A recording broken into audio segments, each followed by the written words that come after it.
GenC Podcast.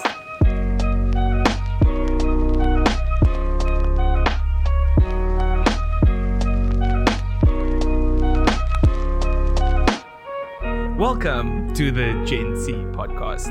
I'm your host, JP Jackson. And today we have, welcome back, Rizan Rose. Welcome, Rizan. Hi, everyone. I'm Rizan Rose, and I'll be co-hosting the GenC Yes! Podcast. So Rizan finally accepted all our requests through multiple channels and wanting you to be a bigger part of this podcast.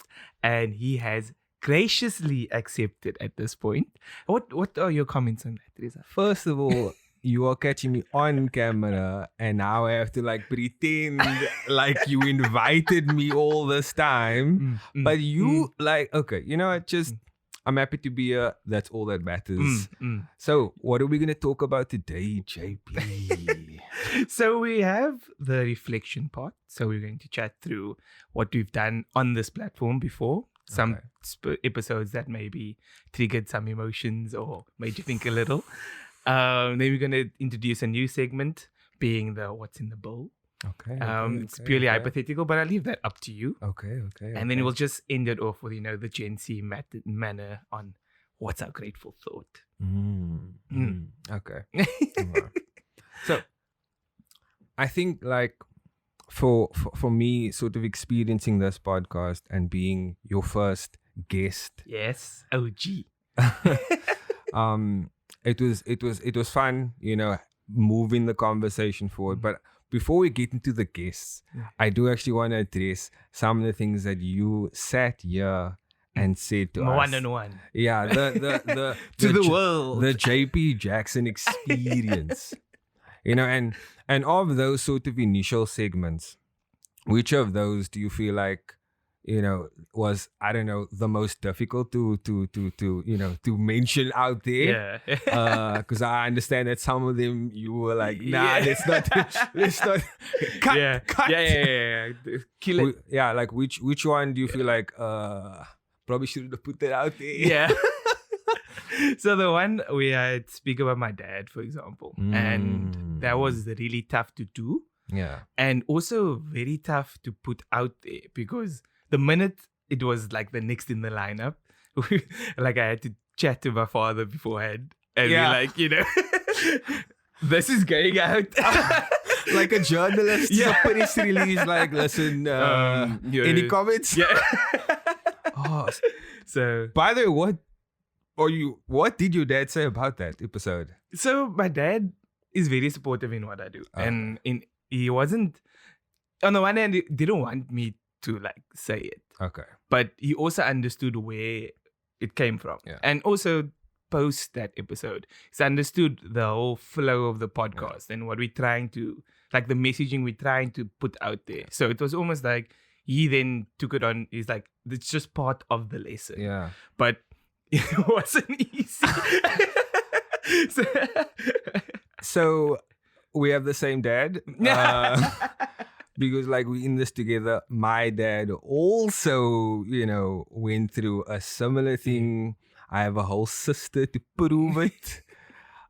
So, it's part of our culture. It's part of, I mean, it's tough to say it's part of us. We have these, and it's wild because the baby boomers, as one of the episodes says, their whole sort of value as a generation is about family values. Yeah. And I think you can't have those family values without those family values being tested. Yeah, exactly. And so our generation, we go through other things. We go through, different things. And one of the things that we go through is, the decisions we have to make about money.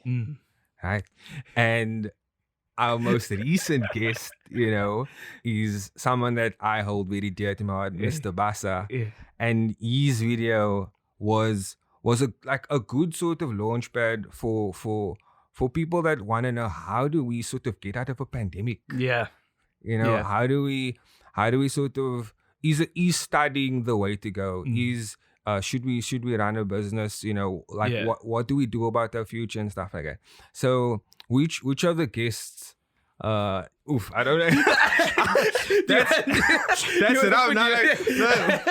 I mean, like they need to vote. I mean, like someone else needs to vote. Who was their favorite? But yeah, which lesson from the guest did you sort of feel like you liked learning about, or you learned the most about?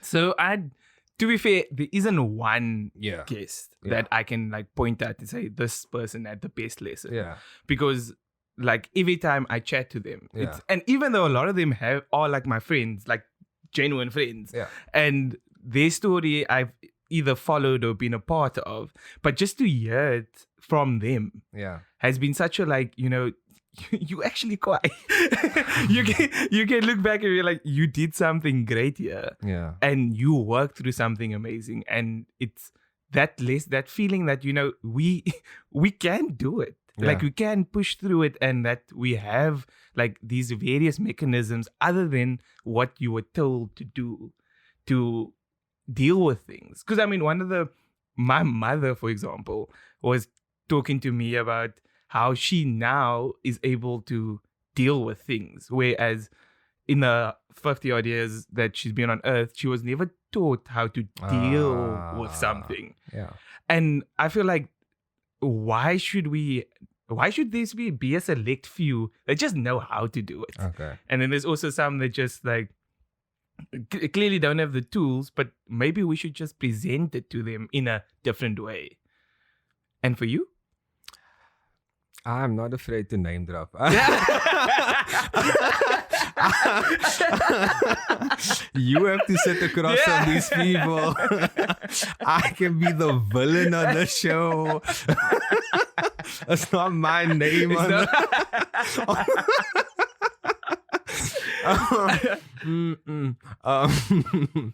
So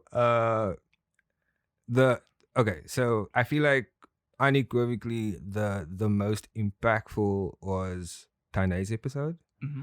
The sort of not the warrior but a warrior. Mm-hmm. That was shout out to Lau for the namings of that was lemonade of lemons, because teenage pregnancy is like, it is really a sort of life ruiner.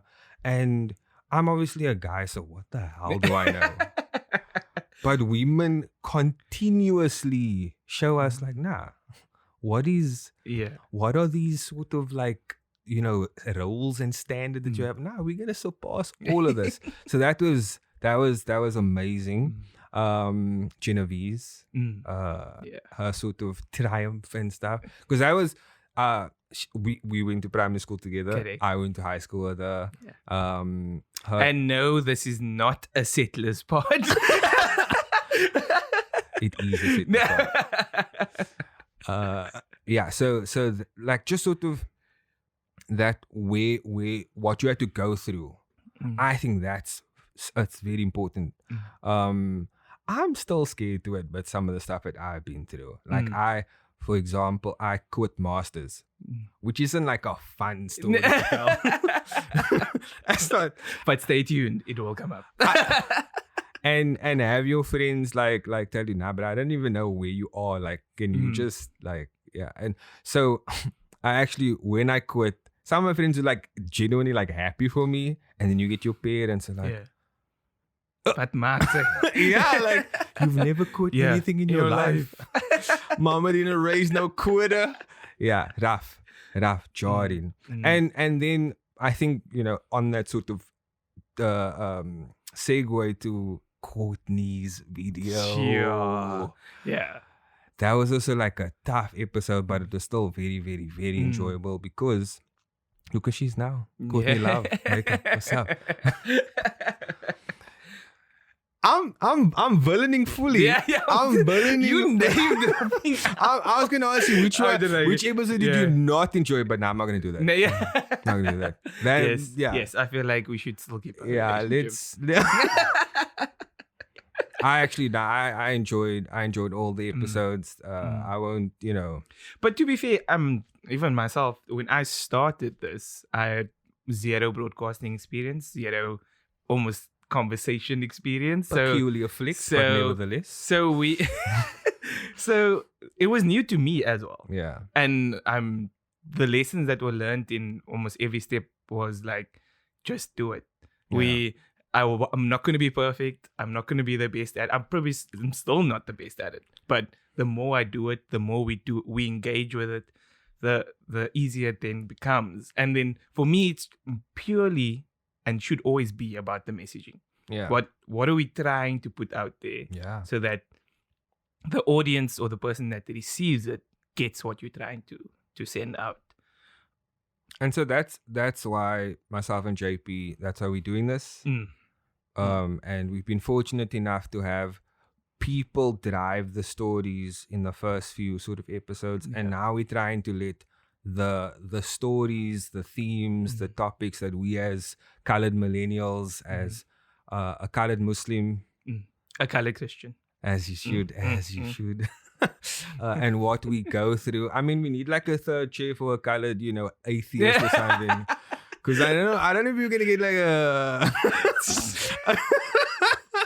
We won't be able to tick all the boxes here. We can't fully diversify, but we'll try. We'll try. We'll try and broaden the scope of the colored experience, the spectrum of colored people experiences. Yeah. And I mean, even in the interviews we've done so far, we've seen that even though there are a lot of similarities other than the color of our skin, there's also the stories. Some of them are very similar. You have 3 doctors. and one almost doctor. Deep. So deep. Nice diversity, JP. I'm proud of you. Thank you. Yeah. Thank you. Everyone's from settlers. Can we stop, please? We're trying. That's the point. We are trying. Yes. I'm fully. If you want to be on the pod, please email. The link is down below because I don't need more settlers people up here to be like this is a settlers pod. Peculiar plug. Well, it's not like we can segue to like this. This show is sponsored by. They will never. They don't even. I wonder if they like us. I wonder if our high schools like us. Wow. Like, do they even know you? That's the one. Like, if you were to walk on your high school grounds, would they know you? Would they? But you were head boy. Correct. Yes. So, I mean, your chances are higher than mine. But it's all. So I was one of those people that my school, Fairbairn College, was very academically driven. So if you were an academic in that school, it's almost like your name is like entrenched in that. Okay. So it was in the first hall, your name is there. And the head boy and head girl is also there, but academics is the main focus. Okay. So one of our close friends as well, Danica, that is a teacher, she went to Fairbairn the other day, and all of my name is more in the sports club. So that's where you'll find a young JP Jackson sitting there. Yeah. And what sports are these that we played? I'm asking as a friend. Asking. As a friend. Is this now? It's the 30 of us. Like, so who are you, JP? The people want to know. The people want to know who we are. So we tell them. I'm not gonna sing more. Can you So we weren't like a singular focus school. So like meaning that I could do multiple sports and not have to focus on no one, because like in a lot of the predominantly boys schools, like if you do like rugby and cricket, that's like your main focus. Like those are the only 2 things that you can do. So I did swimming and I did water polo because that was my summer sports. Largely due to the fact that my dad didn't want to stand on a Saturday for longer than 3 hours. Oh, wow. So he told me when I was in primary school, listen here, cricket's not going to work out for you.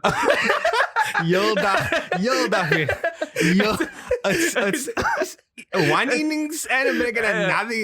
Okay, I get like you. So in grade 6, he already gave me a tennis racket. Okay. He was low-key prepping for the high school.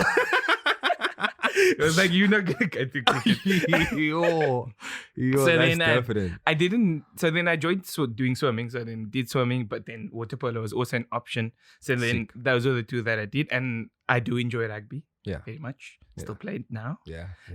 The body's not as I mean, forgiving. Yeah, But yeah, it's still sport's a big part of my life. But did you like? It's so weird. Do you know that there's a whole group of people that walk through life not liking sport? Yeah. And this like I actually asked some people like, have you ever seen Usain Bolt run? And I'm like scared when the answer is no. Because that's like one of the most glorious experiences. And yeah, people, it's people are allowed to like what they like and not like, but like at least watch it, man. Yeah. Because the thing that people say when they don't like soccer, oh, you chasing after a ball. Like, okay. Or like rugby, like there's like why would you hurt yourself like that? Yeah. So you didn't ask, but this is your show now. Yeah, so wild. So I in the colored community, I'm generalizing. With rugby, you either fall into two camps. Either you must play rugby because it's like a manly sport, or you mustn't ever play rugby want jy gaat jou nek breek. And I was built like a Kenyan runner, and I had the type of body that if you ride over me with a bicycle, I would break. I had that body type, so I definitely wasn't. But I love the rugby. It's like you are like you was like the one that got away. Like I wish. And so just never too late to try it, is it? So just like my last thing, like if like the question of if we walked on school, would they recognize us? No, for me. But I do have a random claim to fame. Just like look at my face, check it out. I'm not lying. I am in the Oxford. Please sponsor this. Grade 11 and 12 LO textbook. I'm in the grade 11. That's just like a weird fact about myself. So just like, so maybe they won't recognize me on the school premises, but occasionally like, isn't this bruh in my textbook? But at the same time, who's studying LO? So nobody's gonna find me in the textbook.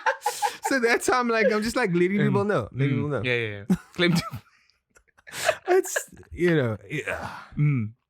Oh goodness. No, good times. Yo, that is like a memory lane. Yeah. Okay, I think we can move on to our sort of second segment. Right. So our second segment, what we're gonna do is, have you ever heard a colored person lead with a story, or incidentally, if your girlfriend leads with this type of say now, hypothetically speaking. So what's going to happen is in this beautiful bowl, there are a series of self-made of questions, and hopefully you guys can contribute to this bowl. That would be fantastic. See, this is hypothetical. Say now, right?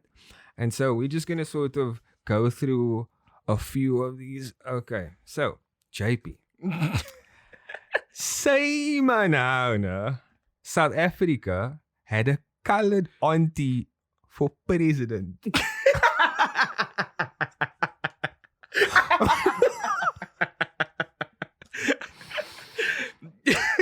I don't even know what the context of this question is. Like, just say now. Like, just what would that mean for our country?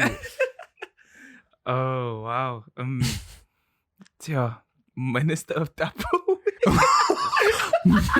Minister of cut this whole thing.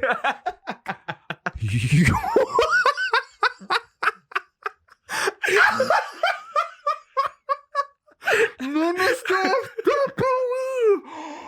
Oh my God, I'm ready to go home. That is the funniest thing I have ever experienced in my entire. Wow. No ways. No ways. You okay? Wow. Wow.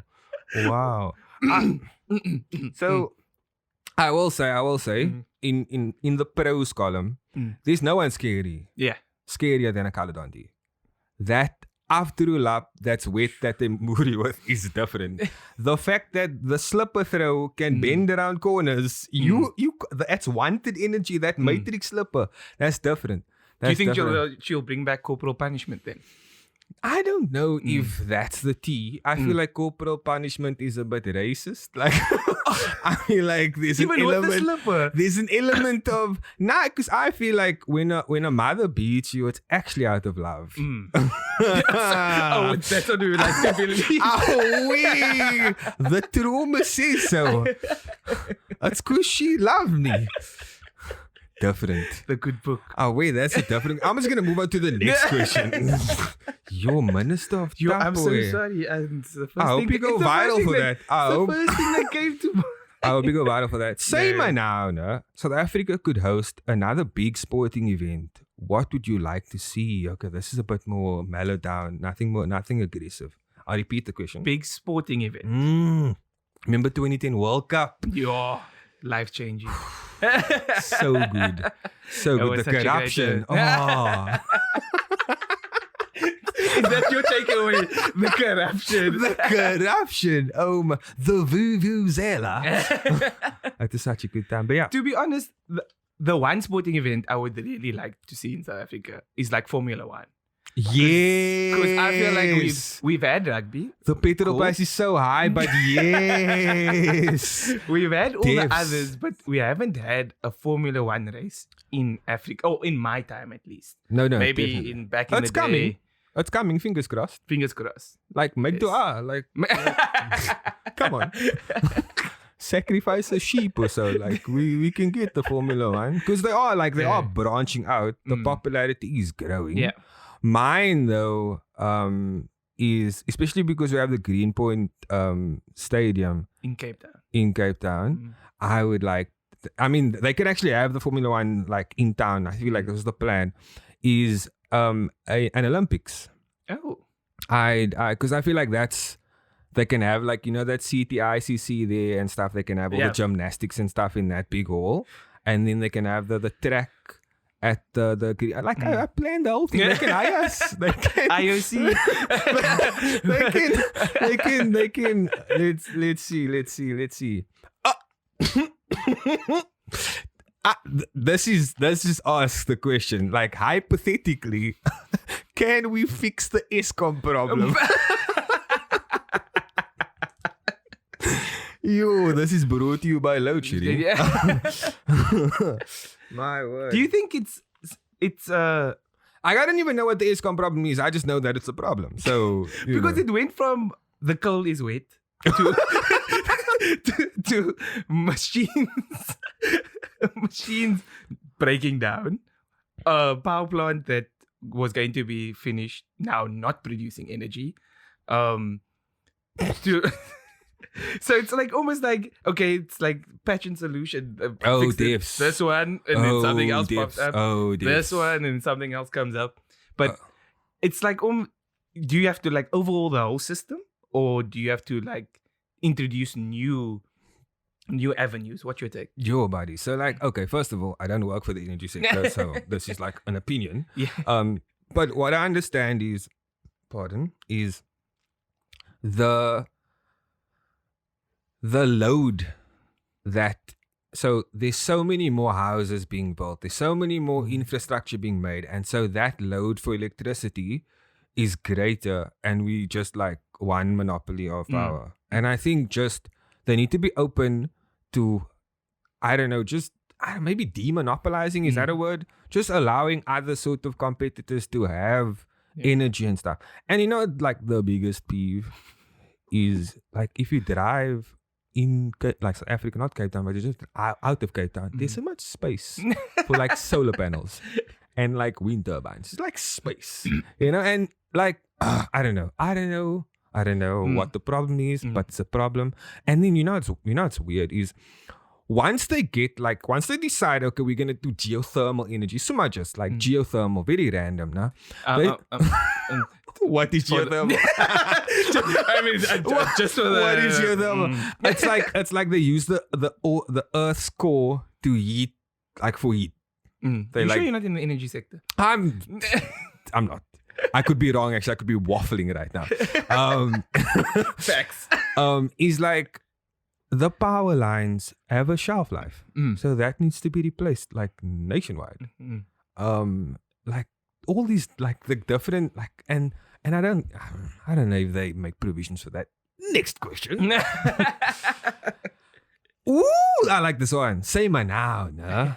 If you could create your own public holiday, what would it be? Oh. What would it be? Based on what? I don't know. Just like a public holiday. For yourself.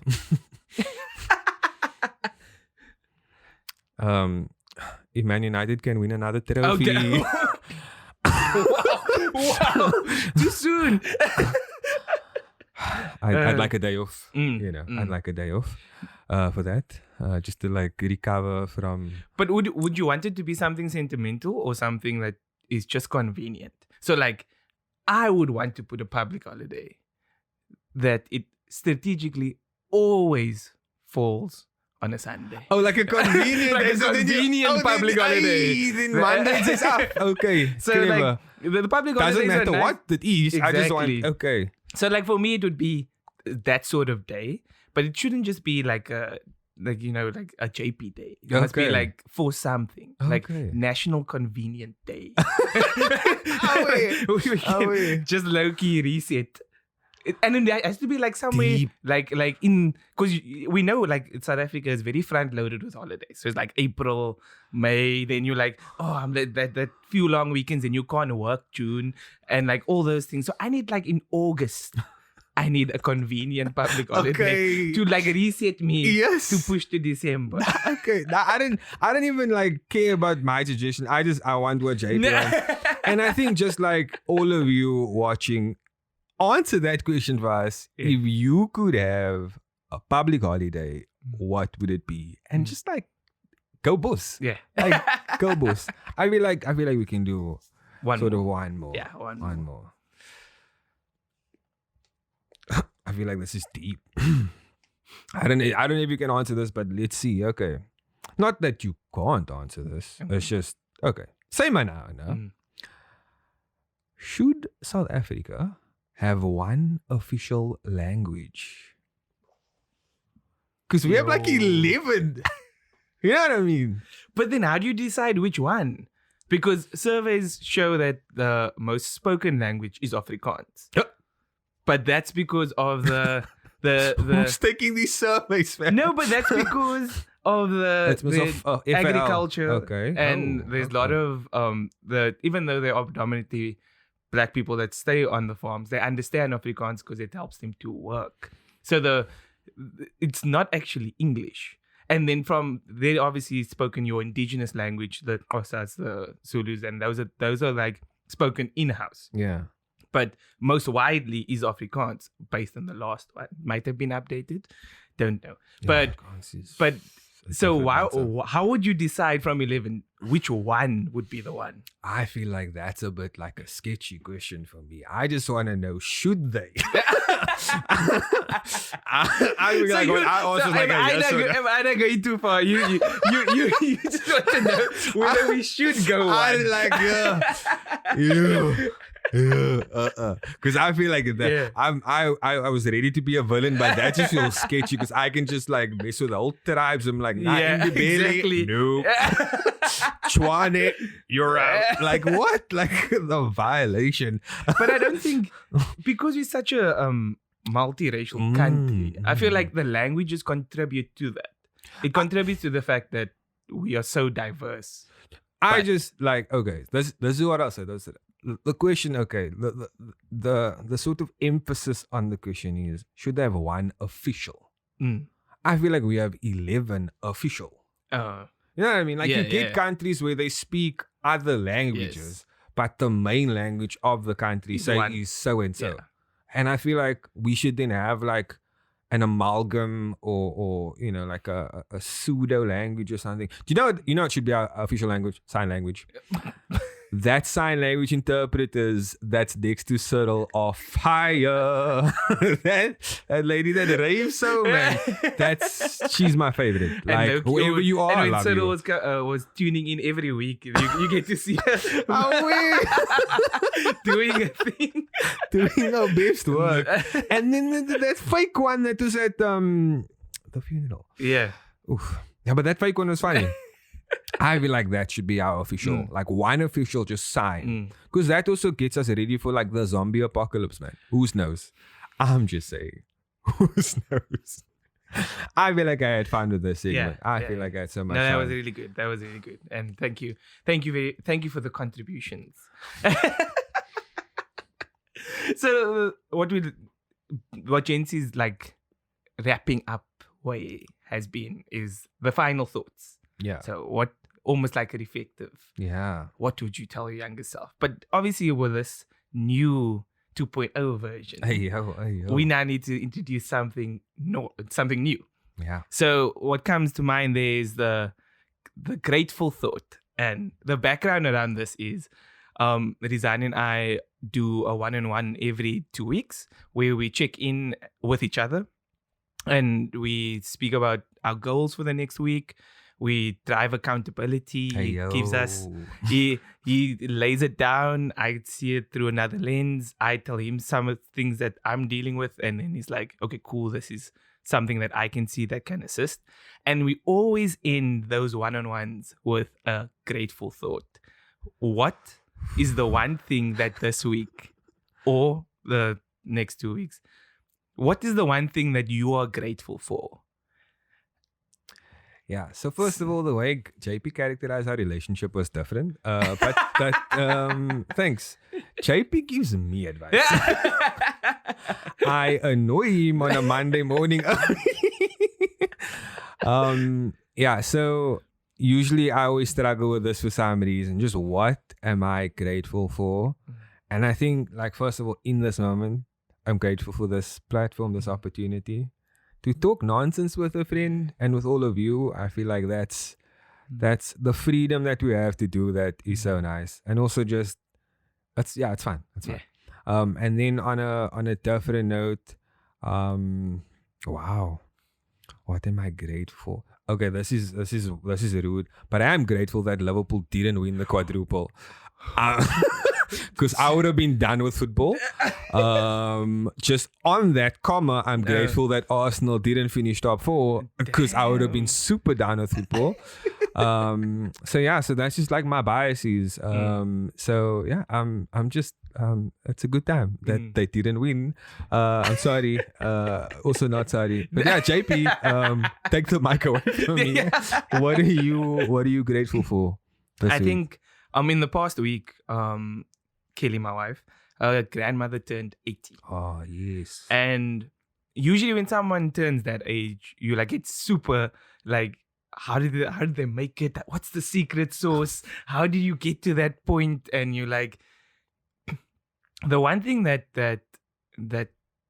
kind of stood out a lot in that time is she's super grateful for the smallest of things. Yeah. Like she just wants to see you.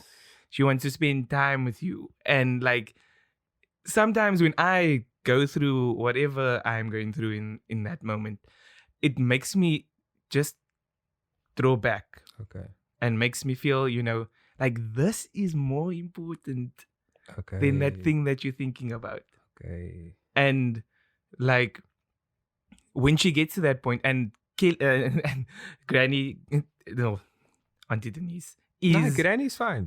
She is like the life of the party. Yeah. She's one of those omas that will jaw on the dance. She should. And she don't care who's looking or what's going on, but she like just embodies life, man.